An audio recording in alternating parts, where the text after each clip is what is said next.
থেকে আমাদের থানার পক্ষ থেকে আগাম ঈদের শুভেচ্ছা। ঈদ উপলক্ষে প্রায় 9 দিন সরকারি ছুটি ভোগ করবে। এই ছুটির মধ্যে অনেকে গলাচিপা থেকে তাদের নিজ নিজ বাড়িতে ছুটির উদ্দেশ্যে যাবে এবং অনেকে গলাচিপা আসবে। এই যাওয়া এবং আসা আমাদের রোডে, সড়কে, সড়ক পথে যানবাহনে যেন নির্বিঘ্নে যাতায়াত করতে পারে, এই জন্য আমাদের হাইওয়েতে পেট্রোলিং বৃদ্ধি করা হয়েছে, চেকপোস্টের ব্যবস্থা করা হয়েছে। পাশাপাশি এই ছুটিতে যারা বাড়ি ছেড়ে অন্যত্র যাবে তাদের প্রতি আমাদের আবেদন থাকবে তারাও যেন তাদের নিজেদের নিরাপত্তার জন্য বিষয়টা একটু মাথায় রাখে, এটা আমাদের অনুরোধ থাকবে। পাশাপাশি এই ঈদকে কেন্দ্র করে আমাদের যে মার্কেট, আমাদের গলাচিপা উপজেলার যে মার্কেট, সেখানে আমাদের স্থায়ী ফিক্সড পার্টি আছে।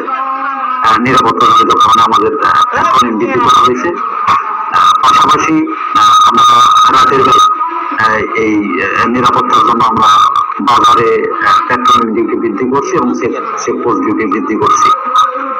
সর্বোপরি গলাচিপা উপজেলাবাসী যেন নির্বিঘ্নে এই ঈদ উল ফিতরের ঈদ উদযাপন করতে পারে, সেই কামনা আমি সবাইকে।